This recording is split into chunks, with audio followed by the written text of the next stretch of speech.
Do not be proud dash your wealth. Preposition इसमें डालना है, ऑप्शंस तो आपको नीचे दिया ही हुआ है। Do not be proud dash your wealth. अपने स्वास्थ्य धन पे घमंड मत करो, ऐसा कहा जा रहा है हिंदी मीनिंग में। तो कौन सा प्रीपोजिशन होगा, आपको क्या लगता है? अगर आपको पहले से आंसर मालूम है या आप गेस कर सकते हैं तो अपना आंसर आप कमेंट करके बता सकते हैं कि आपको सही आंसर क्या लग रहा है। Do not be proud dash your health. अपने स्वास्थ्य पे, धन पे घमंड मत करो, ये कहा जा रहा है। और इसमें इसके लिए कौन सा प्रीपोजिशन यूज होगा? ऑप्शंस तो नीचे दिया ही है, इन होगा, विथ होगा, फ्रॉम होगा या ऑफ होगा। क्या लगता है आपको? चलिए, तो आपने कमेंट करके अपना जवाब दे दिया होगा। बिल्कुल, कुछ बच्चों के जवाब बिल्कुल सही कमेंट किए गए हैं। आप अपना जवाब दीजिए, क्या लगता है आपको सही आंसर? चलिए, तो मैं आपको अब बता दूं, इसका सही आंसर होगा डी। राइट ऑप्शन है डी, ऑफ। जी हाँ, प्राउड के साथ ऑफ प्रीपोजिशन हम लोग लिखते हैं। आपने सुना भी होगा बोलते हुए किसी को कि I am proud of you, मुझे तुम पर गर्व है। तो इसी हिसाब से यहाँ पे होगा do not be proud of your wealth. तो सही ऑप्शन इसका हो गया डी। चलिए आगे बढ़ते हैं हम लोग अगले क्वेश्चन के लिए। He is always short dash money. यहाँ पे कहा जा रहा है सेंटेंस में शॉर्ट के साथ कौन सा प्रीपोजिशन होगा जिसका मीनिंग कमी होगा। उसे हमेशा पैसे की कमी रहती है। ऑलवेज मीन्स होता है हमेशा, तो he is always short dash money, उसे हमेशा पैसे की कमी रहती है। ऑप्शंस आपके सामने दिए गए हैं, 4 प्रीपोजिशन आपके लिए नीचे दिए गए हैं। बस आपको इसमें से सिलेक्ट कर लेना है कि सही प्रीपोजिशन कौन सा इसमें होगा। चलिए, तो अब तक आपने अपना आंसर दे दिया होगा। सोचिए मत, आपको आता है लेकिन आप कमेंट करके आंसर बताइए। गलत होगा कोई प्रॉब्लम नहीं है, आप सीखेंगे तो। जब वीडियो से पूरी तरह कनेक्ट होंगे आप क्लास से, तभी कुछ सीखेंगे। कुछ गलतियां होंगी तभी सीखेंगे आप। घबराइए मत कि मेरा आंसर गलत हो जाएगा। अगर गलत होगा कोई बात नहीं, आप सीख तो जाएंगे। आप अपना जवाब कमेंट कीजिए। चलिए, तो मैं आपको बता दूं, इसका राइट आंसर होगा बी। जी हाँ, ऑफ।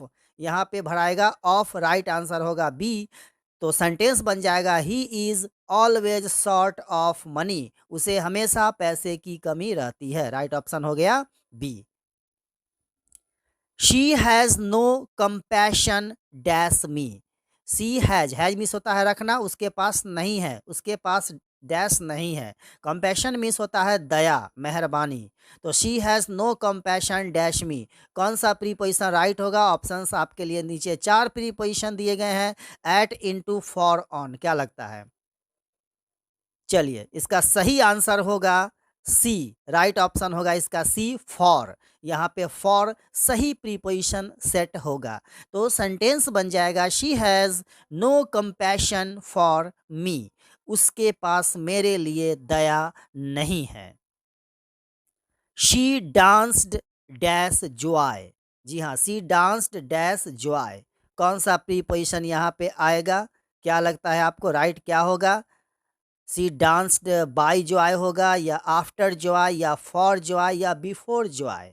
चारों प्रीपोजिशन नीचे दिया गया है, जिसका मतलब आपको आता ही होगा। चलिए, तो मैं बिना रुके आपको सही आंसर की तरफ ले चलता हूँ। तो सही आंसर इसका ऑप्शन होगा सी, फॉर। जी हाँ, राइट ऑप्शन होगा इसमें for. She danced for joy, वह खुशी के लिए, आनंद के लिए नृत्य की या नाची। आते हैं अगला क्वेश्चन की ओर।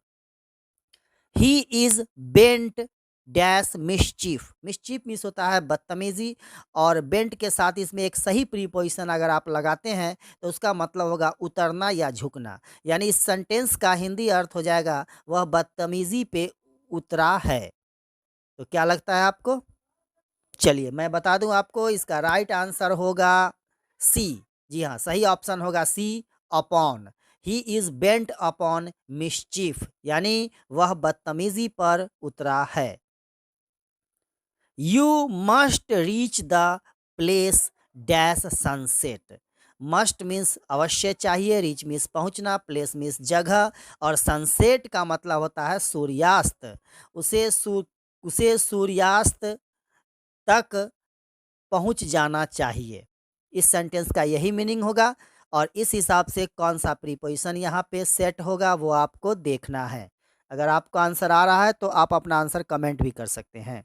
चलिए तो मैं आपको बता दूं, इसका राइट ऑप्शन होगा B, you must reach the place by sunset. By लगाने से यहाँ पे ये कहा जा रहा है कि करीब करीब, यानी संभावना व्यक्त की जा रही है, एग्जैक्ट टाइम का डिस्कस नहीं किया जा रहा है, इसलिए बाय यहाँ पे सही प्रीपोजिशन होगा। You must reach the place by sunset. आते हैं अगले क्वेश्चन की ओर। He preceded, he preceded dash the meeting. यहाँ पे प्रीसीडेड के साथ अगर आप एक उपयुक्त प्रीपोजिशन ऐड कर लेते हैं तो उसका मीनिंग होगा अध्यक्षता करना। तो उसने मीटिंग में अध्यक्षता की, इसके लिए सही प्रीपोजिशन कौन सा होगा? चलिए मैं बता दूं आपको, इसका सही आंसर होगा he preceded over the meeting. He preceded over the meeting, right option होगा C. We saw a film dash the Sona theatre. हम लोगों ने सोना थिएटर में फिल्म देखा है, देखा था, सॉरी, सॉ भी टू है तो पास्ट टेंस में चला जाएगा। We saw a film dash the Sona theatre. हम लोगों ने सोना थिएटर में एक फिल्म देखा था। तो सही आंसर क्या होगा, आपको क्या लगता है? तो बहुत सिंपल सा क्वेश्चन है, आप भी जवाब दे पाओगे। देर मत कीजिए, कमेंट कीजिए और आप अपना आंसर बताइए। चलिए तो मैं बता दूं, इसका सही आंसर होगा ए, इन। जी हाँ, राइट आंसर होगा इसका A, in. We saw a film in the Sona theatre. The plane flew dash the clouds. Plane यानी हवाई जहाज, फ्लू मीन्स उड़ा, बादलों के ऊपर से उड़ा, ये कहा जा रहा है इस सेंटेंस में। उस हिसाब से कौन सा प्रीपोजिशन सही होगा? चलिए तो मैं आपको बता दूं, बहुत ज़्यादा डिस्टेंस के लिए एबव का यूज़ किया जाता है, तो इस हिसाब से इसका राइट आंसर होगा डी, एबव। जी हाँ, the plane flew above the clouds.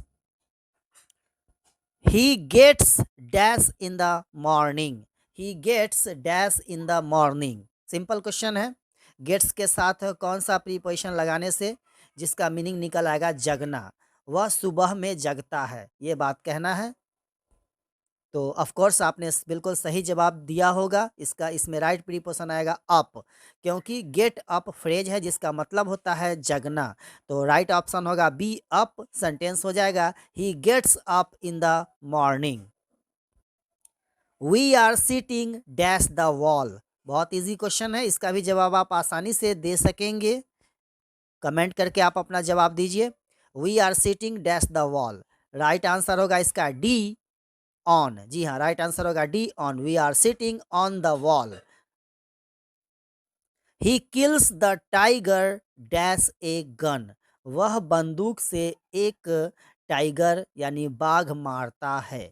कौन सा प्रीपोजिशन इसमें सही लगेगा? From, by, with, at. 4 options में से आपको एक सही उत्तर ढूंढना है। क्या लगता है आपको राइट आंसर क्या होगा? अपना जवाब कमेंट कीजिए और बताइए। चलिए तो मैं आपको बता दूं, इसका राइट ऑप्शन होगा C, with.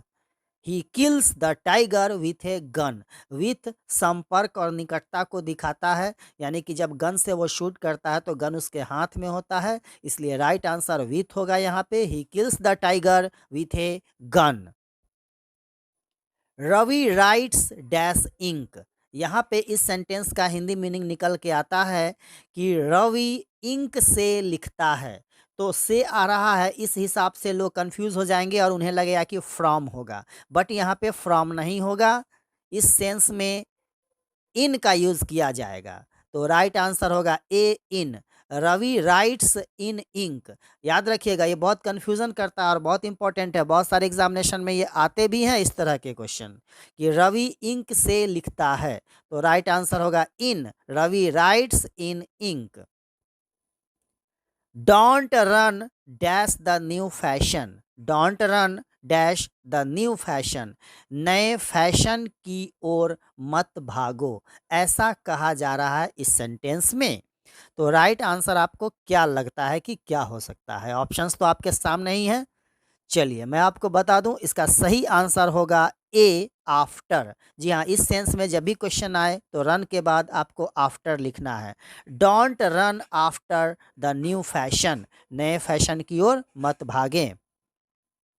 She arrives dash the station, वह स्टेशन पर पहुंचती है। क्या होगा राइट आंसर यहाँ पे? ऑप्शंस आपके सामने है, बिल्कुल ही आसान सा जवाब है। ये सेंटेंस हम लोग बहुत यूज़ करते हैं। तो सही आंसर इसका होगा सी एट। जी हाँ, she arrives at the station. Right option हो गया C at. He congratulates dash my succeed, उसने मेरे सफलता पे मुझे बधाई दी।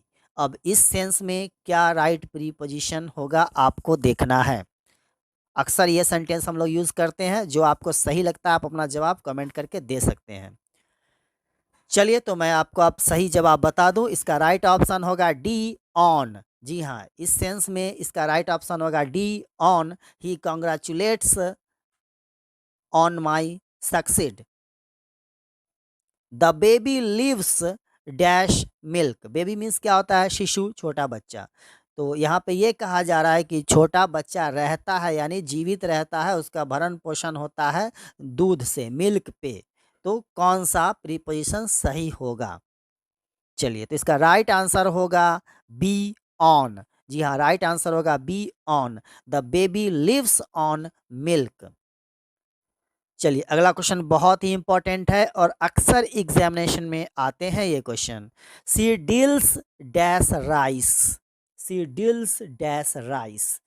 अब आपको मैं बता दूं यहाँ पे कि डील्स के साथ दो प्रीपोजिशन अक्सर आते हैं, एक डील्स विथ और दूसरा डील्स इन। तो जब किसी व्यक्ति और किसी समस्या का सामना करना के सेंस में अगर आपको डालना हो तो डील्स विथ का यूज करेंगे, लेकिन व्यापारिक दृष्टिकोण से अगर डालना होगा, व्यापार बिजनेस के सेंस में डालना होगा, तो उस सेंस में इन का यूज करेंगे, डील्स इन का। तो यहाँ पे चावल के व्यापार की बात की जा रही है, तो इस सेंस में हम लोग भरेंगे शी डील्स इन राइस। यहाँ पे राइट ऑप्शन होगा डी इन। राइट ऑप्शन होगा D in, she deals in rice. लेकिन अगर रहता कि किसी व्यक्ति के बारे में रहता राइस के जगह पे, तो वहाँ पे विथ का यूज़ करते हैं, और चावल किसी वस्तु के बारे में रहे तो आप इन का यूज़ करेंगे। चलिए आगे बढ़ते हैं। We ran dash the thief. देखिए फिर से रिपीट हो गया, इस तरह का क्वेश्चन एक बार और पहले भी आ चुका है। We ran dash the thief, कहा जा रहा है कि हम लोग चोर के पीछे भागें। तो इस सेंस में आपको क्या लगाना है? आफ्टर लगाना है। तो राइट ऑप्शन हो गया यहाँ पे A after. We ran after the thief, हम लोग चोर के पीछे भागें। He agrees dash his friend, वह अपने दोस्त से सहमत है। तो इस सेंस में क्या होगा? एग्रीज के साथ क्या प्रीपोजिशन आता है? विथ का यूज होता है। करेक्ट आंसर हो गया इसका A with. He agrees with his friend. He run dash wealth, फिर इस तरह का क्वेश्चन आ गया, he run dash wealth. Actually यहाँ पे एस होगा, ही रन्स डैश वेल्थ, वह धन के पीछे भागता है। धन यानी रुपया पैसे के पीछे भागता है। He runs dash wealth. तो करेक्ट ऑप्शन होगा इसका ए आफ्टर। इसमें भी आफ्टर डालेंगे और करेक्ट ऑप्शन हो गया A, he runs after wealth. आते हैं अगले क्वेश्चन की ओर। Write dash ink, Hindi meaning इस सेंटेंस के हो जाएंगे इंक से लिखो। राइट डैश इंक, इस तरह का क्वेश्चन एक बार और पहले भी बता चुके हैं, तो उस हिसाब से इसका करेक्ट ऑप्शन होगा सी, और इसमें हम लोग इन का यूज करेंगे।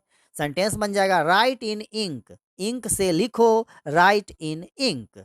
उम्मीद है आपके जवाब कमेंट करके आ रहे होंगे और बहुत सारे बच्चों के सही जवाब भी आ रहे हैं। आप भी पीछे मत रहिए, ट्राई कीजिए। अगर गलत जवाब हुआ तो कोई बात नहीं है, आप अपना जवाब मुझे आंसर बताने से पहले ही दीजिए। Do not hanker dash wealth, अब इस सेंटेंस में कहा जा रहा है do not hanker dash wealth. Hanker का मतलब होता है लालायित होना, उत्सुक होना। तो धन के पीछे के लिए लालायित न हो, ऐसा कहा जा रहा है। तो इस सेंटेंस का भी राइट ऑप्शन होगा सी, और इसमें हम लोग डालेंगे आफ्टर। राइट ऑप्शन हो गया सी आफ्टर।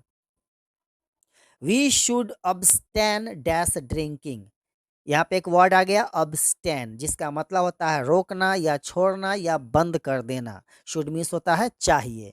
तो वी शुड अब्स्टेन डैश ड्रिंकिंग, मतलब हमें ड्रिंकिंग रोक देना चाहिए, ऐसा कहा जा रहा है। तो अब्स्टेन के साथ प्रीपोजिशन हमेशा फ्रॉम आता है, तो इसलिए यहाँ पे हम लोग राइट ऑप्शन लेंगे सी, फ्रॉम। तो सेंटेंस बन जाएगा वी शुड अब्स्टेन फ्रॉम ड्रिंकिंग, हमें ड्रिंकिंग बंद कर देना चाहिए। चलिए आते हैं अगला क्वेश्चन की ओर। The patient died dash cholera, the patient died dash cholera, रोगी कॉलरा से मर गया।